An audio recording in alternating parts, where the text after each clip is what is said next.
That's right, we're doing a profile because this new Rocket stuff is pretty good. Alright, so this is our early testing Rocket list. This is inspired by a lot of honest opinions that we've been hearing from people. But check your friends, tradingcarmint.com down below, RMCO40, and save on your purchase. So the Rocket, there's a lot of different things you're going to be able to do with Rocket Link. You got to remember this deck goes so many different pathways, and you have so many different variations. This one's 50, right? I actually didn't put ashes in there, so I think it's like 47 or 46. Okay, that's fair. Honestly, depending on the hand trap ratio you want to go with, I mean, you've already got nibs and things, but we're going with 2 Rocket Tracers, which is going to be pretty standard, I feel like. This is your normal summon extender, which is pretty good depending on how you have your opening hand. If you don't need a normal, you add it later. We're also only playing 1 copy of this. I know a few lists were really gung-ho about trying multiple, but I think in every game that we've played it, 1 has been fine. Like, you'll find a way to see it off of combo if you need it. Tracer, field spell, you can get it off a quick launch. There's, 6 ways right there. And the only real thing you care about is the graveyard effect to rotate anyway. It is good for the search, especially depending on where you are at mid-combo. Changing Romulus to a Dark's kind of broken. This card is nuts, man. So the fact that the new Boral Fusion equips to whatever, the fact that this special summons whatever is equipped, which, yeah, I mean, Borreload Savage would be a good card to have for this deck, but TCG just bridges into Draco or Berserker and just accomplishes the same thing. This is his tech.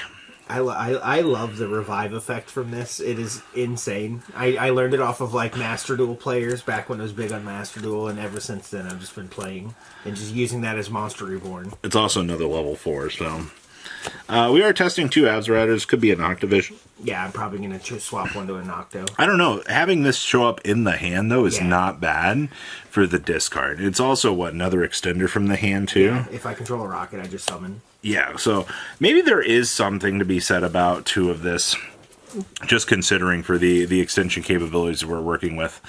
The little baby dragons. So you still do choose to play these, even though you do get Dark Locks from the X deck.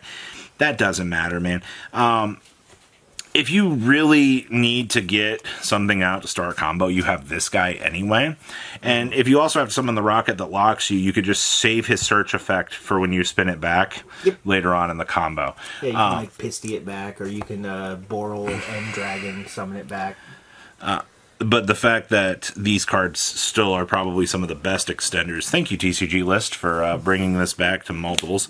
This is the most broken card that this deck has going for it. It's Rhoda. Holy crap, man. The fact that you end up getting into a Bystial for the next turn on the follow-up, which puts the extra body back on the field for you to work with. It's so good. We also have the one Baldrake. The cuttable one? Honestly, though, it's fine. Being able to eat something with it's good. And then we have Druis for control options, as we're going to say. And then, of course, we are going with triple Lubellion in here.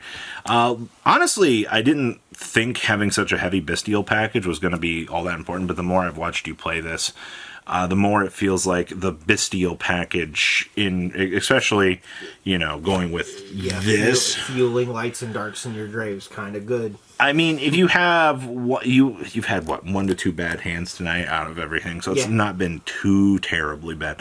And plus, if your opponent's playing light and darks anyway, you're just going to feed into them. Especially if you play against Yummy, being able to eat off of all of theirs. Both of the revive from the synchros kind of nuts. Yeah, because it returns for cost, and then you can hit the other 2 targets. Oh. That's really good. So this has probably been the better part of the deck when you end up seeing this. This ensures that, you get into the Red Eyes package, and then depending on where the Red Eyes package bridges you to, so this is where you get into the Red MD for the Revive extender. It's always been the basic thing. But we're also playing this package. It just doesn't come up as much as I want it to at the moment. The fact that this gets you into the trap card, and then, with as much as Magna Hut tends to come up in this matchup, this is free value. Going with triple Fua, and then we've also got triple Nib. You can obviously sub out hand traps and adjust however you want. If you put the Ashes in the deck, you're going to go to 50, which is not bad. I mean, once again, anywhere between 44 to 60 is about where you want to be with Dragons. 50 seems to be about the good spot right now. 500 bricks and 500 1-0s that you don't want to see. Playing the 1-for-1, this basically turns into whatever package that you need. Yeah, the Red Eyes or the Rocket package. Called by the Grave, because getting hand trapped is really annoying. Triple Tack Talents, this card is the nuts in this deck. If your opponent hand traps you, you just get to go to town, either look at their hand or figure out what they got planning in the back. We have triple copies of your Quick Launch here. This is the best starter this deck has, next to the normal summon Red MD. If you open up 2, you can summon Tracer, then activate it again, and Tracer pop the second one to get 3 dragons. Have you ever considered not being mean? We played the 1 copy of Boot Sector Launch. Free extend from the hand or free revives is really, really good. We do have the branded Regained for tuck back. Because there's a lot of, once we get to the extra deck, I'll talk about a little of these options, because you got to remember each hand is completely different. You got to decide where you're going to go down. So we do play the Dragon Ravine, we also play the Chaos Base, and we play the double Twigga. This card is absolutely absurd, man, and the fact it's searchable is nuts. And then we have the 1 copy of Max Metal Morph. But in terms of things to change, I mean, hand trap ratios are adjustable. Router for Noctivision to test, which I can't, honestly, most of tonight, I don't know if Nocta would have came up. No, not really. I mean, nothing that wouldn't just be Router, because a lot of the times I want Nocta, or I want a second Abso when I dump one off of Dragon Ravine, but also that could just be a Noctivision, but that they're interchangeable. All right, our extra deck. So, you play the 1 copy of Striker Dragon. I wish we had 2. This There's no room, but I wish we had 2. This is our second Striker Dragon. Honestly, this also is a light monster, which is freaking huge for this deck, man. The fact that you can just pivot into a light right off of the bat. Just in case you draw the Collapse Serpent. So this has been a topic of conversation in the deck builder world about if this is worth still playing. Depending how the hand pivots, it really just depends how much gas you have. Yeah, if you can get into the lighter dark baby, you can basically get into that. Get into Romulus to get into that with no problems.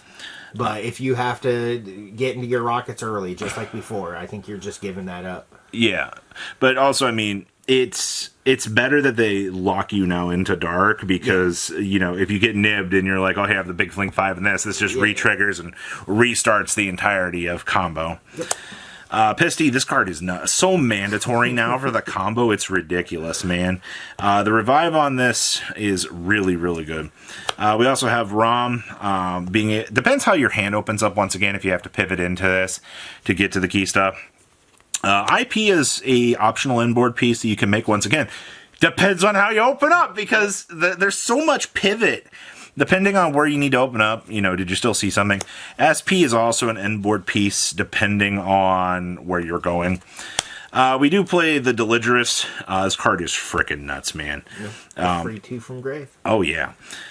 This is probably... This searching for the Twigga is really, really stupid, because the trigger gets you into... Finally, a 3 that has a downward pointing arrow. A 3 with a downward pointing arrow that turns into a sublink 5. Yeah.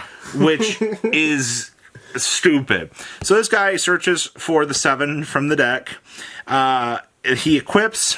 The 7 special summons, brings up that. So basically, Twigga just turns into a full 1-card Link 5. Which, I mean, hey, congratulations. You needed a boss monster. So our new Link 5, this thing can't be tributed. Could bring out a Link 4 Boral, but we don't have room in the extra deck for it.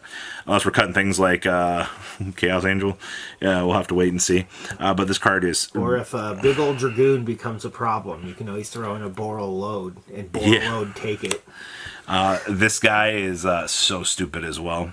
And then your optional DLC package. This card's mandatory. I know you didn't want to play it at the beginning, but it's our Borderload Savage, man. You do. This comes up every once in a while. I could see cutting this though for the moral, depending. Especially if you cut the spell. But yeah. And then, of course, the Chaos Angel. I feel like this is also cuttable. Yep. I didn't really feel like it's... Those just wish they were Savage and Baron, man. Yeah. I mean... Well, guys, check out our friends at tradingcarmint.com down below. Enter MCO40 and save on a purchase. Peace out. Patrons, thank you.